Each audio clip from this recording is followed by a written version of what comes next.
嗨，大家好，我是坦平叔，今天是2025年9月8号。这一期我们继续聊一聊地方债。前一阵子咱们聊了这个广西的柳州举全区之力划柳州之债，也聊了这个河北的邯郸这个城头是债台高筑还聊到了这个浙江绍兴出台政策鼓励这个老百姓去吃喝，补贴老百姓去吃喝这个实际上都是因为这个地方债台高筑，财政收入锐减，不得已而为之。我们今天再看看这个第一财经日报前2天他刊登一篇报道，主要是讲这个2025年前8个月地方政府又借了多少钱，借了这个钱又去干什么了。说地方政府正加快借钱，将资金投向重大项目建设，偿还旧债，提振经济，防范风险。说地方政府合法合规借钱渠道主要来自发行地方政府债券。根据财政部及机构数据，今年前8个月全国发行地方政府债券合计7.7万亿，同比增长42%，这个幅度是非常大的创同期历史新高。那就是地方政府都在疯狂借钱了。其中8月份地方政府借钱规模0.98万亿，将近1万亿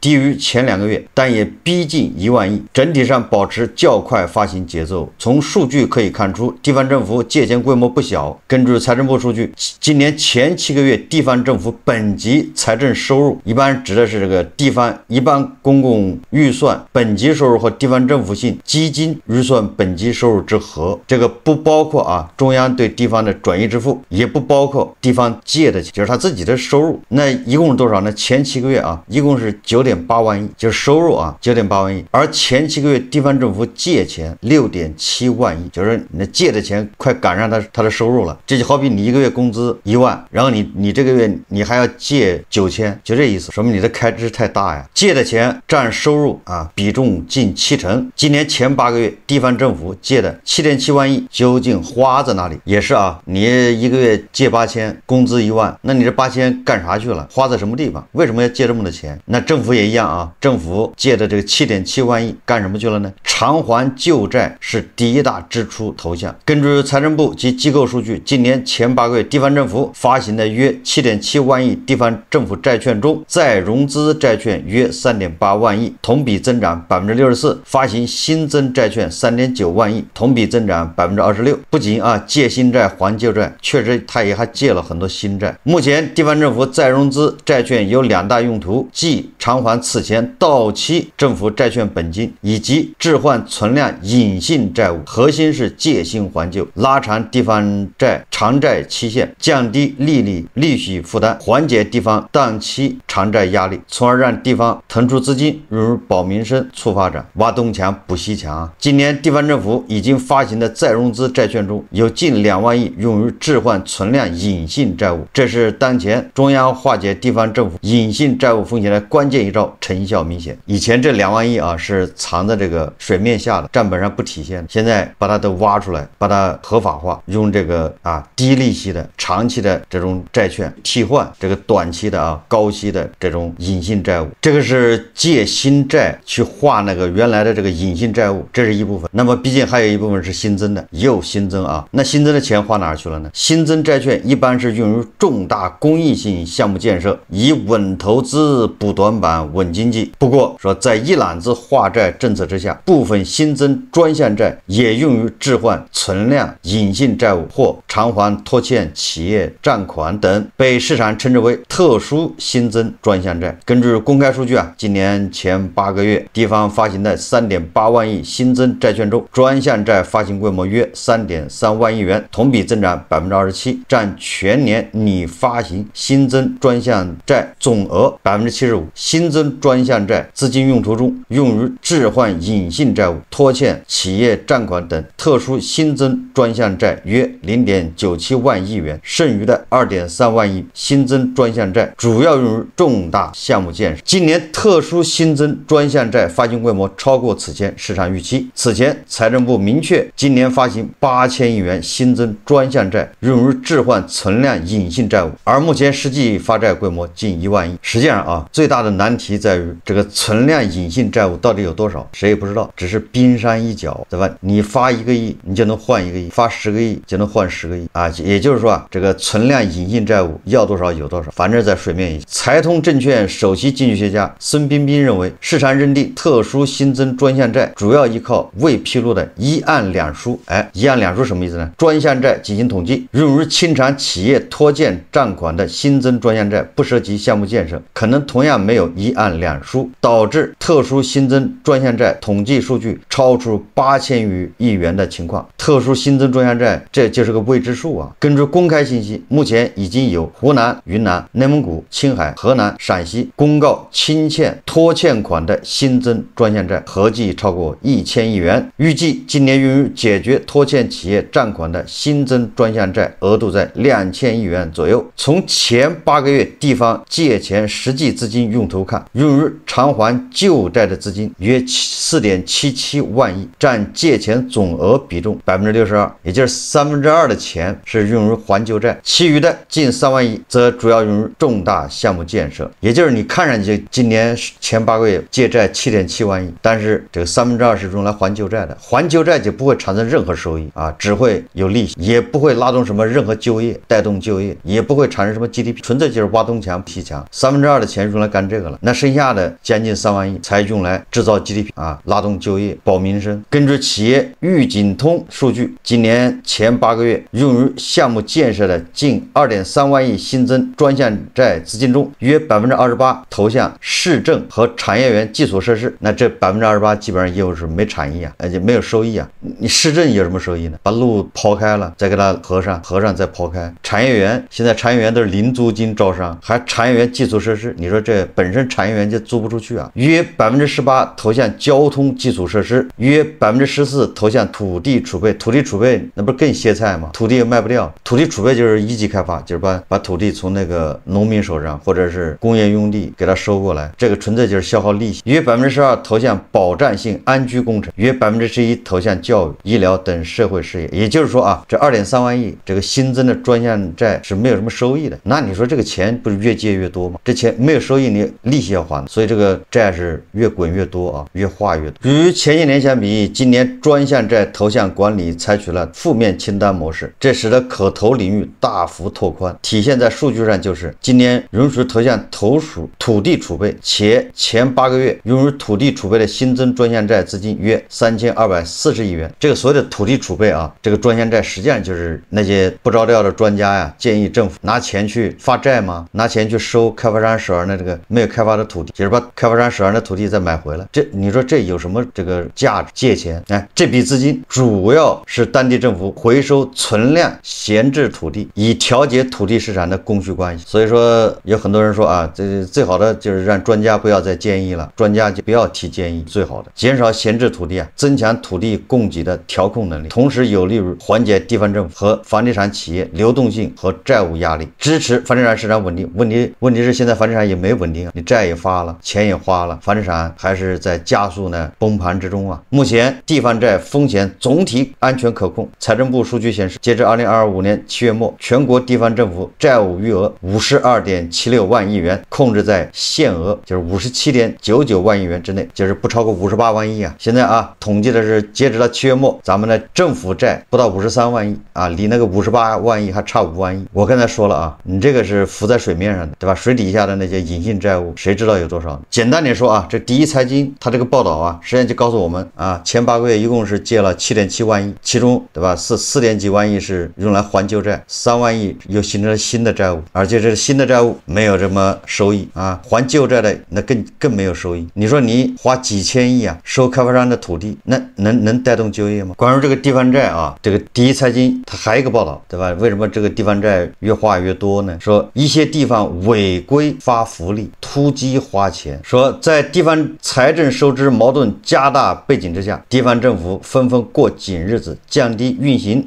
成本。不过仍有一些地方落实不到位。近期20多个省份审计部门公布的当地2024年度省级预算执行和其他财政收支审计工作报告，其中部分省份均发现一些地方存在过紧日子要求执行不严的问题。你想想吧，地方债对吧，它可以发债，它只要手上有钱过，那它当然对吧，这个花钱就大手大脚了。然后这个第一财经列出了过紧日子问题的重灾区，比如河北审计报告指出，7个部门13家所属单位违规发放实物福利，就是那个帕萨特乐河北乡里面的那个米面粮油啊，就是食物福利嘛。超标准支付专家费等164万元，而一些部门单位无预算、超预算、超标准支出或转嫁相关费用，更是地方审计发现过紧日子问题的重灾区。而比如湖南审计报告显示，17个部门超标准、超范围支出基本支出挤占项目经费，就是从项目经费里面扣钱出来给大家发，涉及金额约7881万元。广东审计报告发现，6个部门和2家所属单位转嫁费用超标准列支会议费和培训费，涉及约739万元。大家也知道啊，这些数字啊，实际上审计部门发现的那都是冰山一角，对吧？那按照邵一股的搞法，后面加个0一点都不会错。这回真的要加个0啊，甚至要加俩0。辽宁审计报告称，8个市50个乡镇无预算、超预算列支3公经费393万元啊！你说乡镇呐，那就是农村呐，居然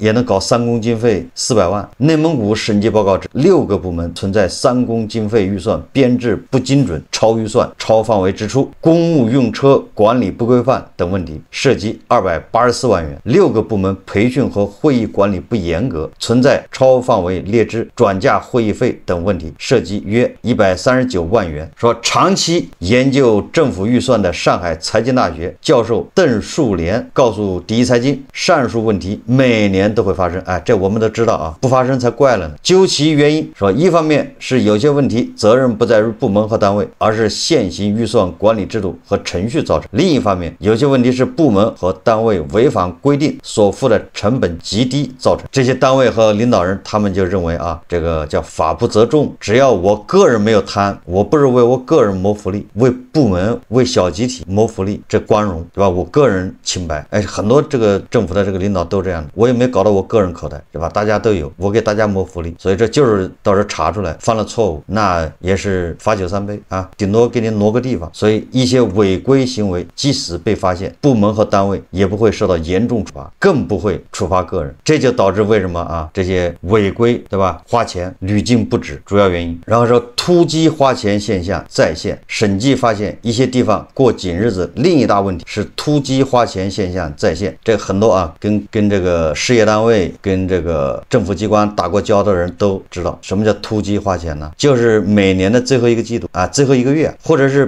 半年，比如6月份，一般的都是12月突击花钱，就是你这个部门今年的预算没有花掉，没有花了，没有花了的话，你就必须在这个月把它花掉，不花掉，明年的预算就会在你今年实际发生的基础上再减。那你很多单位觉得自己亏啊，对吧？今年我们的预算是1个亿，我现在只花了7000万啊，如果今年只花7000万的话呢，明年他就会在7000万基础上给你做预算，所以很多部门啊就要在12月份突击花那3000万，把那3000万花掉。说这多体现在4季度或12月份一些地方财政支出占全年比重过高，比如河北审计报告称，6个部门的7家所属单位年底超前进度支付虚列支出约1012万元。内蒙古审计报告指，3个部门为防止资金被收回，提高预算执行率，年底突击花钱690万。天津审计报告称，4家单位提前支出合同款或充值加约卡，12月份狂充卡，充个400万，明年花呗。但是这样说呢，今年啊，明年不就富裕了吗？明年再想辙把这钱怎么套出，大家每个人对吧，发点米面粮油啊。重庆审计报告显示，8个区县部分单位在年底通过提前支付合同款等方式突击花钱。专家说啊，目前财政结余资金制度规定，年底未使用的预算结余需上缴，且对下一年度的预算安排产生不利影响，这使得一些单位担心结余资金被收回会影响下一年度的预算安排，即使资金暂时闲置也不敢留存，从而选择在年底突击花钱，导致预算执行不符合实际情况。中国各级政府各部门单位一般在每年9月份启动下一年预算编制工作，有的甚至更早，但上级对下一年经济工作部署在年底，因此各部门单位预算需要据此进行调整。犹如时间紧迫，详细科学的预算编制，特别是项目预算编制已经来不及进行，预先预留一笔调整资金已是普遍做法，由此造成预算编制不精细、不科学，并引发预算执行中突击花钱等一系列问题。另外，上级政府转移支付不能在预算编制之前完全下达，也造成项目不确定性和预算资金不能及时到位，从而导致年底突击花钱、提前列支费用、超合同进度付款等预算执行中的不合规现象。而一些地方主观上预算编制不科学，申请了超出资金实际需求可能的大预算，年度花不出去，又怕被收回，也会导致突击花钱。一些部门单位将本身直接履职事务转包给第三方机构实施，也是审计发现的违反过紧日子要求的问题之一。广东审计报告称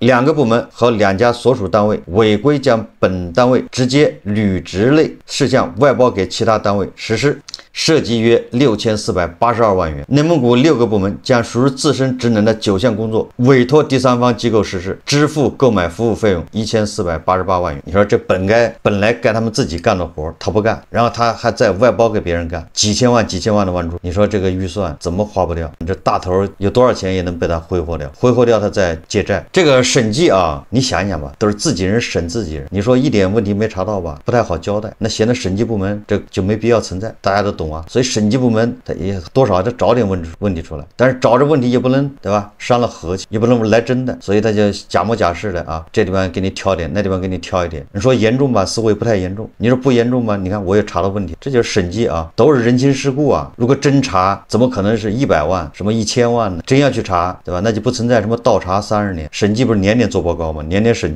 计，既然你都能过得了关，对吧？都是严格审计的，那就不存在倒查，干嘛还要倒查？多此一举。所以说这审计报告这些数字只能说明烂透了你不能真以为它只有几十万几百万的小事后面加1个0 2个0，恐怕才部分反映真实情。为什么这么说这不是危言耸听也不是咱们黑这个都是他们自己报告的都是自己报告的。你看财经网今天报道这个，大家还记得吧？重庆一个什么学校天价路由器，还有这印象吗？这个在那个京东上面或者淘宝上面100多块钱的路由器居然报价80万，还有这印象吧？这后面加了多少个0就我想起了那个俄罗斯罚那个谷歌，也不知道谁喝了早酒，对吧？随便写，后面0就是35个0，是多少钱也数不清了，对吧？35个0嘛。那重庆这个天价路由器事件最后怎么着了呢？看这个财经网报道说重庆一所高校拟以75万元价格采购防火墙设备，中标型号竟为电商平台售价仅299元的路由器，这个恐怕还不是这个补贴大促的时候买的呢，对吧？这299是原价，现在一般都打5折，对不对？9月6日晚，重庆市教委官网公布调查通报，称对涉事重庆三峡学院分管副院长王某伟等人立案调查。4个月前的5月9号，中国政府采购网发布重庆三峡学院防火墙及 DNS 设备采购中标结果公告，丰都县宏正商贸有限公司以85万元报价中标，其中普联就 TL-R473 G 型出口防火墙一台报价75万元。同日，网友发现同品牌同型号产品路由器在网购平台仅售价299元，引发舆论关注后中国政府采购网5月10日发布终止公告，表示接采购人通知，原成交供应商宏正公司所投的主要标的出口防火墙产品型号为某路由器产品型号，已确定不满足谈判文件要求。电视剧都不敢这么拍这就叫简单粗暴。什么叫朴实什么叫任性呢？演都不想演了，累。